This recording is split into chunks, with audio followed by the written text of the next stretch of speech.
How's it going? I'm Crypto Pio. This is Nifty Culture, and I'm here with two very special guests, Sergito and Sven of the Mad Pups. What's going on, fellas? Hey man, good morning. Thanks you for Good having us this morning. morning. Yeah. Oh, Nice and my early for my everyone. pleasure. Got That's how I like coffee to do ready. it. I know.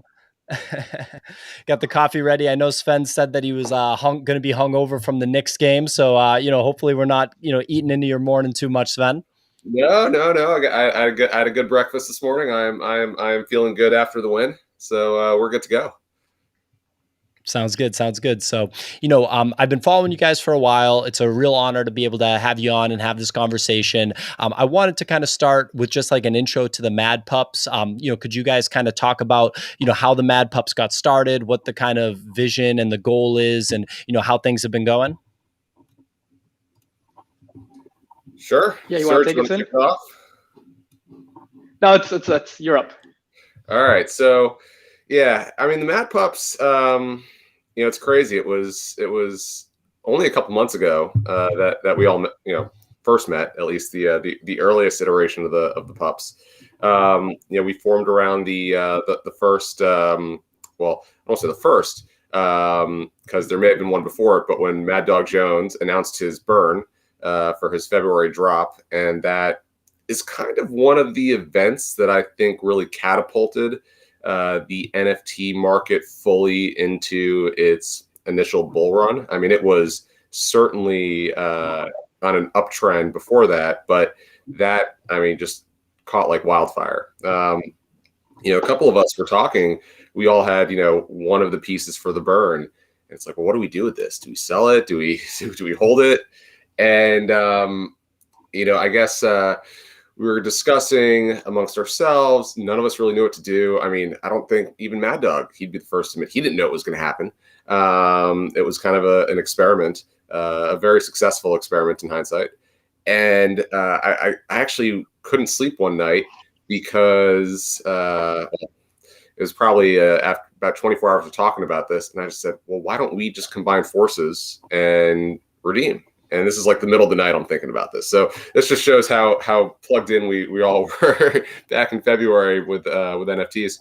And so I reached out to the other guys, and we said, well, we all know each other on Discord, so might as well redeem a very, very valuable piece together. And that's how we started. But I think what's exciting for us is we kept it quiet for a little while. We were not trying to publicize it too much, but after the burn was over, we said, well, we're the only ones who did this. Let's share what we did. We thought it was cool. A lot of our fellow collectors, I think, might have had some, collector envy and thinking, well, why didn't we do this? We've seen more people start to do stuff in groups, but we were kind of the first to do this. And we kind of got linked by that. And we've taken from there. We've grown the group to incorporate more collectors as we look to expand what we're doing in terms of we've actually collected another piece more recently by Nest Graphics, an amazing one of one that we are quite proud of.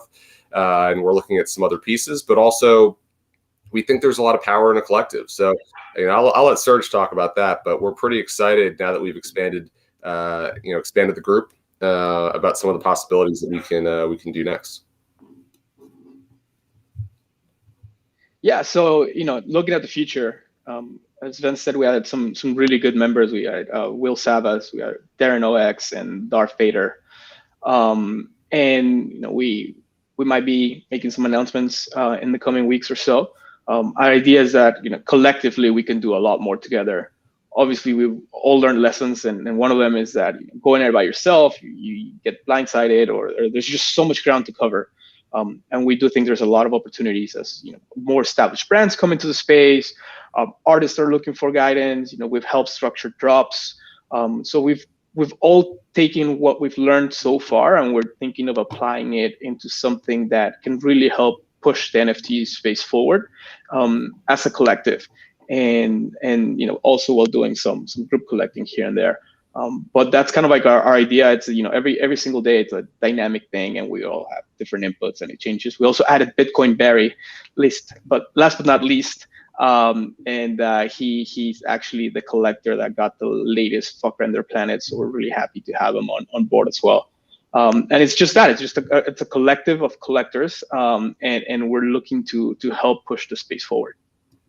That's awesome. And, I think maybe it's not intuitive for people to think of collectors actually coming together like that. People probably think first about like artistic collaboration. But yeah, doing that is so cool. And just seeing that Mad Dog Jones piece hanging out in that Nifty Gateway account is definitely a big trophy. So that's awesome. And congratulations on that and the progress thus far. Sergito, you and I were talking a little bit off air about how close you, Sven, the Mad Pups are to Nifty Gateway. Obviously not like invested in the platform, but heavily invested in the NFTs, heavily focused on the platform, kind of being on the up and up. And it's no secret there's been mistakes that have been made this year, given the hyper growth, given the fact that it's a brand new space, nobody has all the answers, but things have definitely been progressing in the right direction. So I want to ask you guys, just to kind of give a little status update on how you think things are going, what's been improved on, and what direction things are going to go in longer term. Sure. So yes, Sven and I have been leading the collector town halls, which was an idea that came out of the Discord channels. Actually, Darren, who's now one of the Mad Pups, was one of the first ones to jump on stage with me on that original clubhouse. And we were very lucky that Griffin and Duncan and Tommy from Nifty Gateway, joined and listened to what we were discussing and really have an open mind about it. As you said, mistakes were made, and we've all been very public as to everybody kind of got caught up in the moment, collectors, creators, the platforms, on the pricing side, on the just, FOMO side. It was just like a perfect, little experience in March that then left maybe some people with a bad taste of NFTs, right? And so what we've done is we've tried to take all that feedback from the collector community, which we felt had been left behind a little bit, and channel it into Nifty Gateway. And why have we done that? Well, first, we think Nifty Gateway is the best platform for on-ramping people onto the NFT space, just because you can use fiat, and obviously it has, while people complain about the marketplace, it has the best secondary marketplace out there. And so the combination of that really, gives us a lot of hope that Nifty Gateway will be the place to go for when people want to get started in NFTs, and we all want to grow the space. And that's kind of like our goal and why we have been doing it. I'll let Sven speak a little more about some of the details as to particulars about it. Yeah, it's funny because, like, obviously, if people could go back, they would do some things differently back in February and March. I know there were some pieces that I collected, late February, early March, where in hindsight, even I was feeling a bit caught up. I won't name pieces because people probably can guess some of them. But when I hear that mistakes were made, I think, well, who really made mistakes, right? It wasn't just the platform, and I think that there's been a lot of platform FUD, and it's easy, right? Nifty Gateway is the behemoth in the space. It's easy to take shots at them. But in reality, most of us, collectors, artists, other platforms, would not be having the success that we've had, would not have the relevance that we've experienced without Nifty Gateway. So, I find a lot of the criticism ignores the good things that they've done. Now, that criticism is totally fair, and we have been big proponents of constructive criticism, and we've tried to work with them. We're not shy about sharing feedback, and the good news is, the folks at Nifty are listening. I know not everyone feels that way, and that's tough because everyone wants to feel heard. But bottom line is, I can personally guarantee that they are listening. Whether or not they move at a speed that's fast enough for everyone's liking, look, that's debatable, and they can always move faster. But this is not easy, right? I mean, this is new technology. This is an entirely new space. We're all kind of fumbling around in the dark a little bit, and people have to have some patience.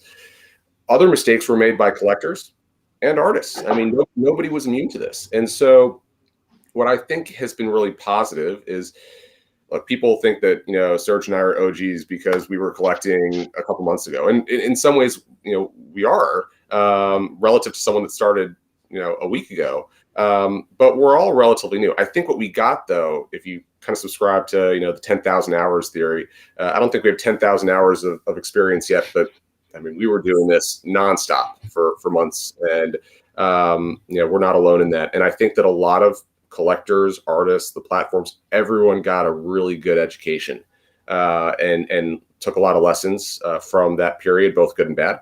And so I think, this is part of what we're doing as a collective too, right? We all have our own experiences. Some are shared, some are distinct.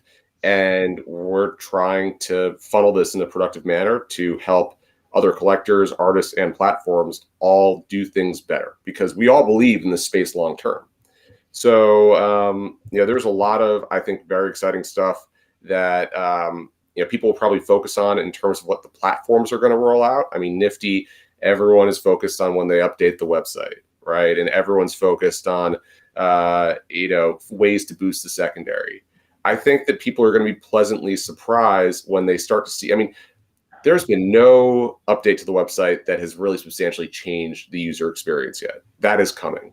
There's been no external marketing to bring on new people. That is coming. And so, and this is true of all platforms. I mean, has anyone really seen a Super Rare or an OpenSea ad? Nobody's seen this yet.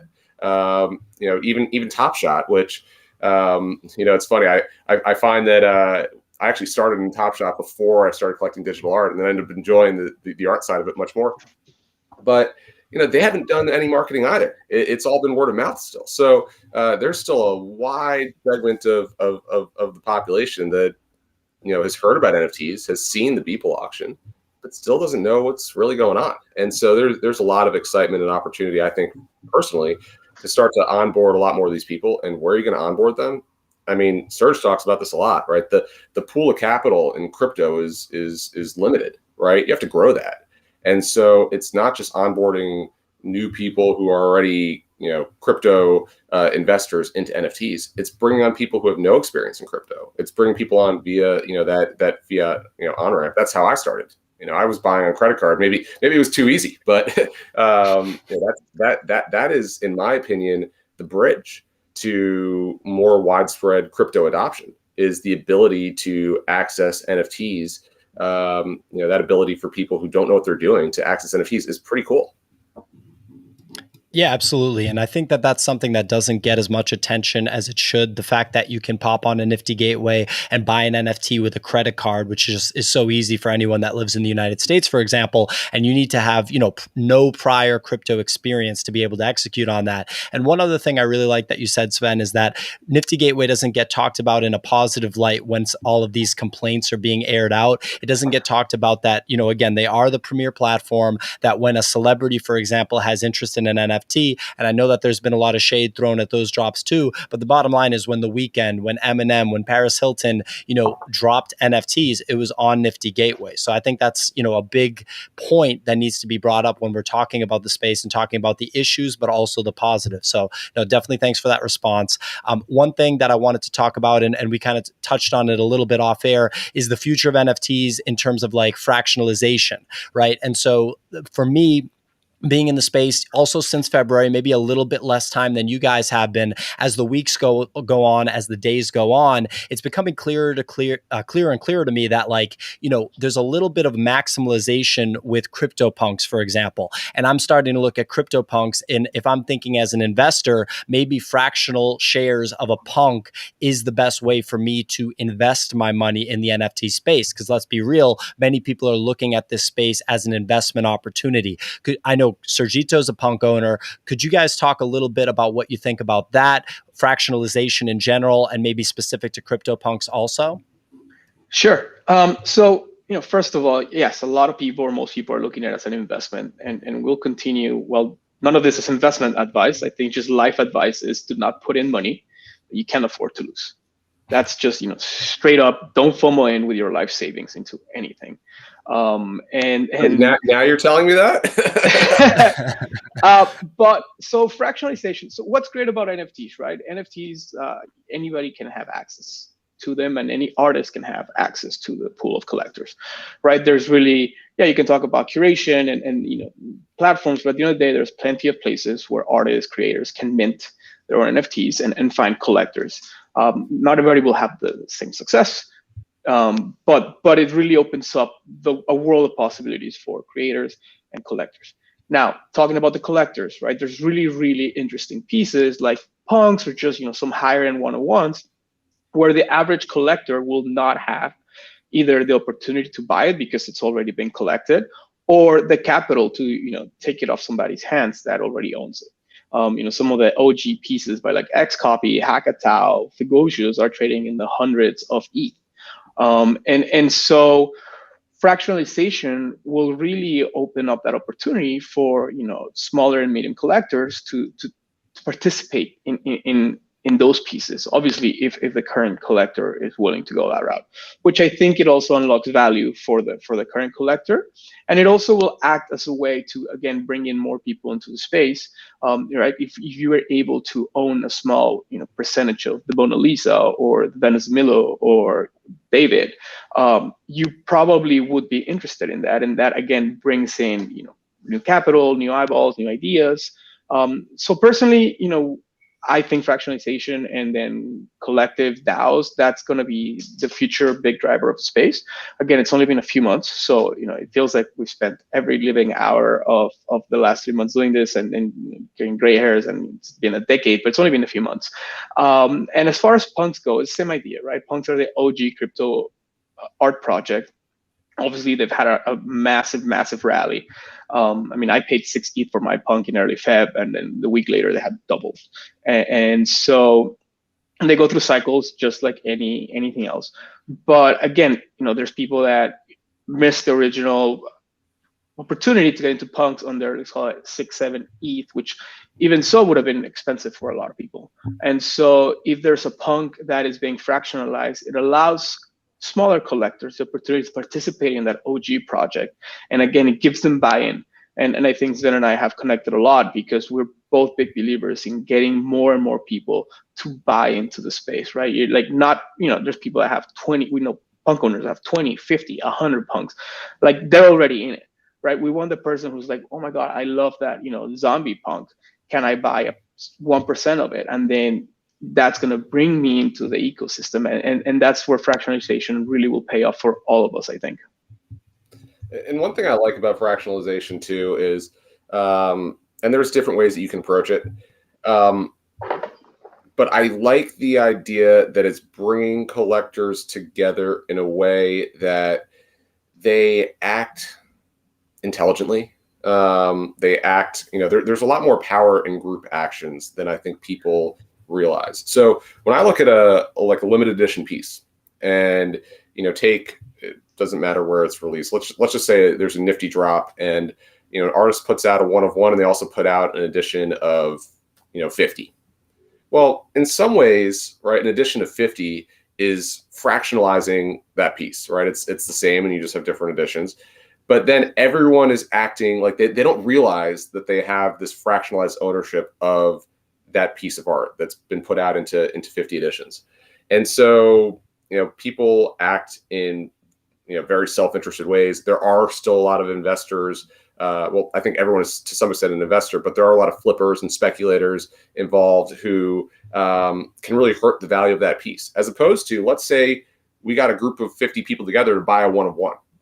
Well, that 1 of 1 is not going to get, people trying to undercut on the floor, because you can't do that with a fractionalized piece in the same way. Now, sure, you could kind of, get really complex and issue shares or tokens that people could, sell on their own. But in many ways, 50 people should get together and buy a 1 of 1 as opposed to buying 50 editions of the same piece. If you are, thinking long-term as an investor, that to me sounds like a more sound strategy. Now, I don't think a lot of people are thinking long-term. There's a lot of short-term thinkers in this space, and I don't quite get that. If you want to be a speculator, there's other places you can speculate, or other places you can gamble. Which I don't think can be underestimated. The drive of gambling and the effect that has, on the space. I mean, even just, for folks that do Top Shot, opening a pack on Top Shot, like that rush. If you've opened a pack on Top Shot, you know what I'm talking about.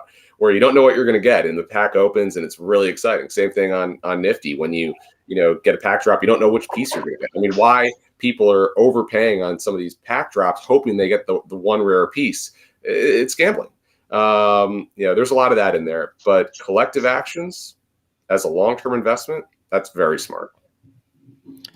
For sure. And I mean, I think about the fractional shares thing because when I first started buying like Tesla stock, for example, I was buying fractional shares. I mean, Bitcoin and ETH are fractional in nature. So that's why I kind of came to mind if I can get a piece of a crypto punk, which would cost me $70,000 or however much the floor is at any given moment, that seems like a pretty good bet to me. And yeah, I mean, what you said about the flipping, the kind of degradation of the secondary market, I do think it's sort of being Darwinistically removed in the sense that, I cover the drops on Nifty Gateway almost every day on my channel, Escape Velocity. And what we're seeing when, you kind of cover all those drops is more and more open editions aren't being minted at the same high numbers that they were before. I think because a lot of those flippers have left and now there's stronger hands in the market. I think of the John Norlander drop from last week where he did his kind of signature exploding head style. And I think only like 25 or 26 of each of the open editions were minted, and they were in stronger hands.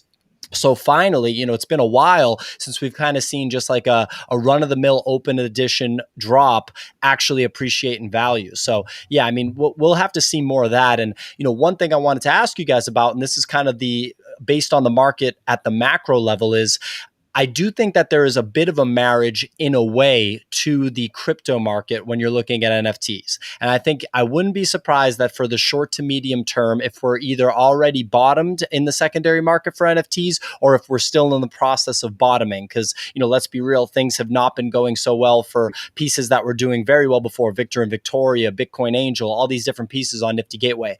My question to you guys is, what are your thoughts if the Bitcoin, ETH, crypto market moves the way everybody expects and we reach, massive all-time highs on this bull run towards the end of the year? Do we think the Nifty market is going to move with that and go up? And then if we have the expected 80% or whatever, 70% capitulation afterwards, what does that winter look like? Do people say NFTs are a fad? This is something I think about all the time, and I'd be so curious to hear what you guys have to say about it.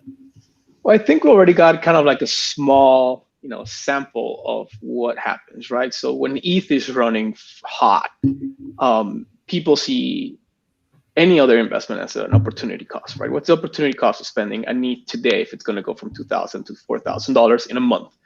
And so NFTs took the brunt of that, right? We saw a lot of people just taking lowball global offers. Again, it comes from the speculators, right? People who are not really thinking more than profit in the next week or the next month. And so as ETH ran hot, everything got dumped to get into ETH. There was a very big seller who dumped all his pieces for pennies on the dollar and then paid the top for ETH and completely lost like 75, 80% of his overall value for doing that. So it's that FOMO playing part in it. So if ETH rallies fast and strong, I think, yeah, NFTs will be soft.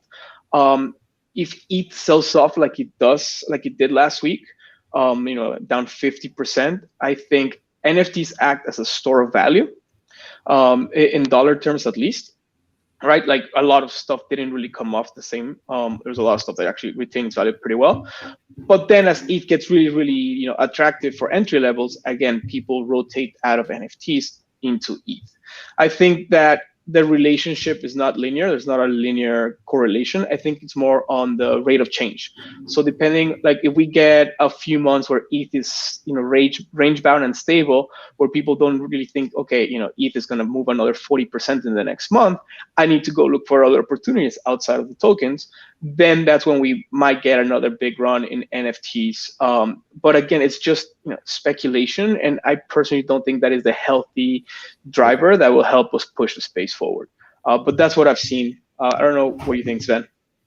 Well, this gets back to what we were talking about earlier in my mind. I mean, there is, and again, Serge always brings this up to me, but there is a limiters who come from the crypto space. I have to imagine that everyone who's a significant investor in crypto has heard about NFTs, right? So who hasn't heard about NFTs?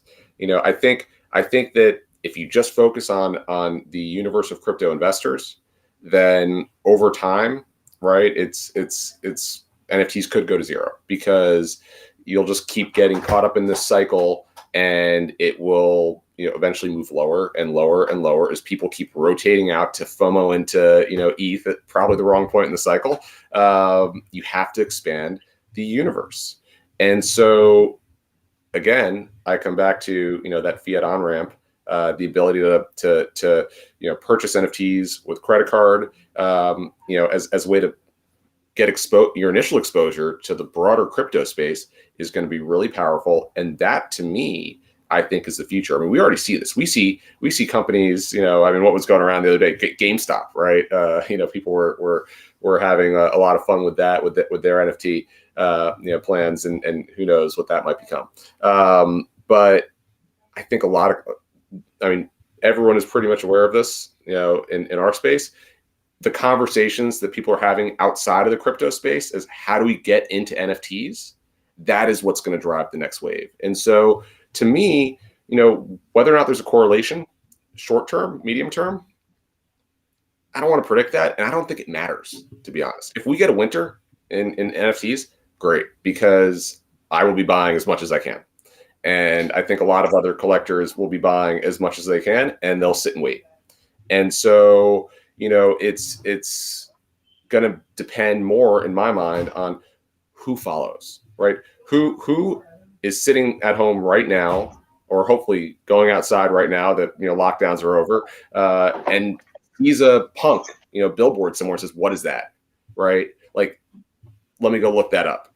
And all of a sudden you've onboarded a new, adopter to NFTs. Now let's do that, a million times. People make fun of Nifty for their plan to get, 1 billion people collecting NFTs. But okay, optimistic or not, that is what makes this space work. 100%. And, I think that what people are really sleeping on too is digital displays for NFTs. And I know everyone, like when I bring this up, I kind of see the eyes kind of, start to roll, because they're like, yeah, big deal. You're going to have a TV on your wall and it's going to have NFTs. But the thing I think about is, I have some artwork here, some that I bought on the street in Williamsburg in New York from an amazing Polaroid photographer, some amazing canvases that I bought in Cuba from just, incredible artists that have limitations put on them. And as a result, the work is incredible, but people don't comment on it. Like, people don't come to my house and ever compliment the art on my wall. Sven, I see beautiful artwork behind you right there. Sergito, you too. Do people really say like, oh, wow, that's so good? Maybe once in a while. But if I have a pack cube, or I have, a X copy on a really good framed digital display, I have to think that people are going to be like, what is that? What's the story there? And as that gets normalized, as younger generations kind of get up to speed and they get disposable income, they're already buying digital assets in their video games. They already know about Bitcoin and ETH. My cousin's 17 years old. He owns some ETH. I definitely did not have any investments at that age. I have to think that that stuff's going to catch up. The most fun I have on Twitter is when I see someone posting their digital displays, and I'm like trying to figure out, how can I copy that? I mean, I'm sure, you guys have seen some of these too, but, I was looking at one, that Phil Bronstein was posting yesterday, where he had a whole like hallway with, or it might've been a stairwell with different murals, the digital display, like moving up along the wall. And it was like flush against the wall, no wires. And I'm like, that is epic, right? Like, I want that. And I think people are going to keep seeing that. You're going to go into someone's home and see these awesome displays and be like, okay, I got to get myself one of those. So yeah, I mean, that is exciting, and it's going to draw attention. And there's just people that don't even realize that in a year or two, they're going to be part of this, NFT cult, whatever you want to call it, because it is such an easy hook. I mean, there's nobody that I've shown my NFTs to who, maybe they think like NFTs as a whole, it's kind of a fad, but then they see the art and they're like, okay, that's kind of cool, right? Like, everyone has that reaction. So yeah, I am very optimistic on that front. For sure. And so, you brought up like the when they see the NFTs, that's something that they pay attention to. The other thing is how good NFTs are for the artist cannot be slept on. It cuts out the middleman. It's just like the digital solution to the traditional art world. So I think that that's really exciting. You know, the ongoing royalty, the initial primary market drop, I think all of that is slept on. And NFTs are good for collectors because even if an NFT does not appreciate on the secondary market, it gives access to an artist or access to something through utility in NFTs. So, you know, one thing I want to talk about is utility in NFTs and how we're seeing that more and more. Gary Vaynerchuk, who's a big collectibles guy, big basketball cards, baseball cards guy, has been effectively studying the NFT market for like going on a year, really since Top Shot became known, and finally put out his VeeFriends drop a couple weeks ago. Financially, definitely a successful drop. And there's built-in utility to every single NFT. Every NFT serves as a ticket to his conference for 3 years running. And then there's other NFTs that have some pretty wild utility, like in-person one-on-one meetings with Gary, FaceTimes with Gary, meetings with members of his team. So I'd be really curious to know, like, for you guys, what do you think about the utility side of NFTs? And are there any utility NFT projects that you're really excited about that you know of coming down the line? Yeah, so I mean, you know, seeing projects like Gary's and everything else that's coming down the pipeline reminds me of how early we are, right? So far, we have a token, reference a piece of digital art, and that's pretty much it, right? But then you look at Pax Ash project and really turning that art into, you know, a functional thing that can then get you more art. Gary's project, and then there's, for example, there was a Marshmello, you know, the famous DJ auction last night, where it was a yield generating NFT where you staked tokens, added tokens to buy the NFT, to collect the NFT, and then whatever yield that was farmed from that staking, you know, it went to the artist. So it's just so early in the space. Utility will play a huge role, and it just depends on what kind of utility is it.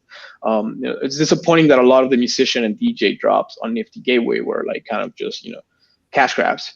Or they felt that way because they never came back into the space. And they're the ones that can actually have that, you know, real world interaction, most of them, except for, you know, Blau. Blau's obviously, you know, taking things to a whole different level with his drops and just the, you know, the connection that he's making to his music, his records, you know, his shows. And so that's kind of like where you see the big contrast between, you know, projects like Blau's that have huge utility and then some other drops that were just like, hey, thank you, here's my spinning logo, peace out. And you already see that the market's saying, hey, the ones with utility are the big winners or will be the big winners, whereas the other ones are just like, you know, gonna fade probably to, you know, pennies on the original dollar. But to me, I think, you know, we look at stuff like what the folks from Manifold are doing, like Richard and his team. We're really turning the smart contract into something beyond what we have right now, which is just a reference to digital art, and allowing creators to provide future, you know, either art or functions and stuff like that. The art would really be in the technology, and that's what I'm most excited about. You know, I think it's a very healthy discussion to have, to talk about, you know, what's the, you know, when we look ahead the next several months and years in NFTs, utility will be a bigger and bigger factor, you know, for the space. And, you know, right now when I think about utility, it's a mixed bag. For me, the best utility is not necessarily built in. It's just the access and the relationships that you're getting, you know, with other collectors, with artists, you know. I mean, look, you know, I hopped on Sam that is in the chat right now. You know, I was on a collector call with a group of collectors yesterday, and you know, gotten to know Sam a little bit. She's awesome, by the way, for anyone who doesn't know her art. I'm not just saying that because I was lucky enough to get the one-on-one the other week. But you know, just building these relationships with, you know, just think about this. In the traditional art world, is an artist having like a Discord, you know, voice chat with 5 or 6 collectors on a, you know, random Wednesday morning? Probably not. You know, that's awesome. I mean, you know, when collectors and artists are getting together, you know, also engaging with the folks that are behind the scenes on the platforms, these relationships, that's like the first utility that I'm getting out of it. Obviously, as we move forward, there's going to be more and more built-in utility. A lot of it so far, I feel like, has been more gamification of the process, and that's fun. And I think it'll be really exciting to watch and see what people keep building. On the other hand, I don't want to lose sight of the fact that, especially with digital art, you're collecting art. And there, was some, discussion over the past week about what matters more. Is it the token or the art? What matters even as an investment? Is it the art or the scarcity? To me, the art comes first, right? Because we're collecting art. And if you're just buying something because it has really cool utility and it's unique, that's great. If I don't like looking at it, I'm not going to buy it.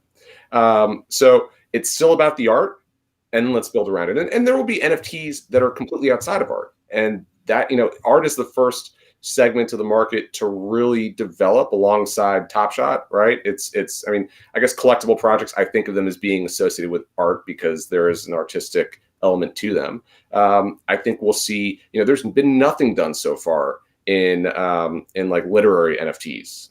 I think that is a really exciting, unexplored space. I don't know how people will build that. I am personally excited by that. I think the music side, needs to be much better developed in the coming months, and somebody will figure that out. Linking stuff back to physicals will become much better developed. I mean, who's going to want to buy a traditional piece of art in the future and not get the NFT that comes with it?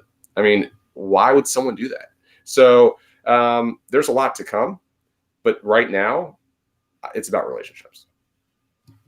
For sure. And I'm glad that you brought that up, because like one question that I just like selfishly have for you guys, how much time you put into the space, how best enlisted upon the fact that, sure, people look at NFTs from the financial perspective, they look at them as an investment, but it really is not all about that. If you were just looking at it as an investment, you'd probably buy like ETH or Bitcoin or a stock or something like that. Even though I know, NFTs and artwork in general can be a store of value, I have to imagine, I know it is for me, I have to imagine for you guys, it's more than just that, right? So could you guys talk about what you've gotten out of the NFT space, out of all this time that you've put in and the relationships that you've formed, like, why you're in it and why your commitment is so strong? Well, for me personally, and I'll go back to the same thing, right? Onto the blockchain. I'm a big believer in, a blockchain future. People use decentralized as like the main word. I am realistic. I do think, we still need, some kind of centralization, make sure it's not just anarchy. But I do believe in blockchain technology. Me being from Mexico, my family still being there, I see, how much it's helped us, transfer funds and just do a lot of other stuff without relying on the traditional old banks and old financial system. And for me, what I've gotten out of it is just an education as to how best we can bring thoughts onto crypto, onto blockchain, and at the same time, develop so many crazy good relationships with some of the top, NFT artists, and some of the best people that I've met, over the last few years are some of my fellow collectors that we've bonded over things and just, work together. Especially, after the year we had as a human race, where we were all kind of like, caged, being able to connect and not, with people that you might never meet physically, but that, now they're part of your everyday life. That's what I've gotten the most out. Just, an ability to learn how to bring people onto blockchain. And second, just, some really, really, really good connections with people that I would have never met otherwise. Griffin got made fun of for this, but he had a very famous tweet that everyone's familiar with, which was I'm doing this for the life returns, right? And there is some truth to that, right? Like, we have benefited a lot, just personally. I know for myself, I can speak for Serge here, that we have benefited in so many ways and feel enriched beyond just the experience of collecting, right? And it's not just forming relationships, it's learning so much from people that I'm speaking with, daily. And I hope that I'm able to, help them as well. I'm learning a ton more about art. I'm learning a ton about technology. I am not as smart as, somebody like Richard when it comes to smart contracts, but when I talk to him and, just can absorb what he's saying, and if I pick up even 2% of what he's saying, I'm that much smarter. And so, to me, like, this is a crash course in the future digital economy that we're all getting. And so, probably the most important realization that I've had with respect to NFTs is we all live our lives so much more and more online every day. I mean, I try to put the phone down. It's even harder, since I started collecting NFTs, but it's really hard to fully detach. So if we recognize that people will live an increasingly digital existence, then getting in at the ground floor of the digital economy, which is what this is really, really huge for us, just as an advantage relative to everyone else that is, sitting there kind of saying, well, what this is a fad, it's going away. The same thing that people said about the internet, 25 years ago. I mean, it is almost like getting an MBA in digital economics is how I think about it. For sure. And I know, Sven, you have a hard stop in a couple minutes here. I want to sneak one more question in before we let everybody know where to find you guys on the web. But, we've talked a lot about onboarding new retail investors, onboarding people that don't have experience with NFTs. So let's say this video gets watched by somebody that has 0 NFTs. Maybe he's heard what NFTs are, but he hasn't bought any. Do you have any tips for what approach would be the most fulfilling for that collector, that newbie? Yeah. First thing is, do not spend more money than you can afford to lose. All right. Too many people, and it's very sad to see, have way overextended themselves. It is something that everyone should try to steer clear of. So number one, only spend what you can afford to spend. Number two, buy what you like, what speaks to you. Even if you know nothing about art, right? A lot of people came in here and have learned to appreciate art. Not everyone had the same experience in the arts before coming to collecting.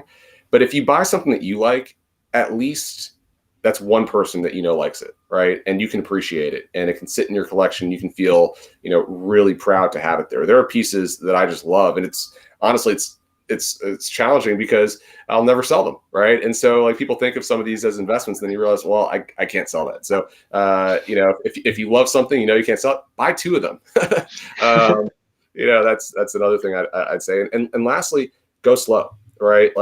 There is no need to FOMO into every single project. If you miss one, that's okay.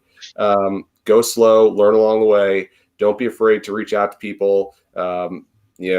I think a lot of people in the space are willing to pay it forward. I know I try to, because a lot of people helped me out when I was starting, and I try to help them. And so, that's my advice. And if you got to bug one of us, bug Serge, because I'm kidding. You can reach out to either of us, and we're both happy to help. Yeah, it's funny because Sven and I, when we're talking about things, we sometimes say the exact same thing, and we're like, damn, we think very similar. So when you asked the question, the first thing that came to mind is, don't FOMO. I think there was a lot of FOMO back in late Feb and March because prices were moving up so fast. People felt like we're gonna be left behind. That's not happening anymore. So really do your research. There's most creators have Discord channels, or they're active on social media. Learn, engage, buy what you like. Definitely, if it's too expensive to hold for a year, let alone a few weeks, then don't buy it. There's just this is supposed to enrich your life. Art should enrich your life. It should not add any anxiety or stress to your day to day. And engage in the community. The community is the best thing about NFTs, and so be a part of it. A lot, like Sven said, we're willing to engage and interact and pay it forward. And so it's besides the beautiful art community and learning from others has been the most rewarding thing. So definitely don't FOMO. Do your research and just take it a step at a time. Very wise words. Well, thank you so much to Sergito and Sven, the Mad Pups. Where can people find you? I know you guys are on Twitter at Sergito. Sven, your Twitter handle is at Sven _NFT. _NFT. And can they find you obviously on Nifty Gateway? Where else can they find you guys? We got the Mad Pups account as well, which is just the Mad Pups. They can find us probably replying to half the NFT accounts that they follow. It's a small community, and we'll be I guess, well, maybe not this week. It is a holiday, but every Monday the Nifty Gateway town halls will be there. And you can certainly find us in one of the many Discords we happen to be in. It is fun when you have the same conversation with someone across like 6 different Discords, and then you can't keep track of where you last spoke, but you can certainly find us there. Awesome. Well, yeah, thanks so much, guys. And thanks everyone for watching. Please follow at NFT Culture on Twitter. Please follow me at crypto_PO on Twitter, and subscribe to this channel, NFT Culture, and my channel, Escape Velocity. Thanks so much. Thank you for having us. Everybody have a great day. Take care.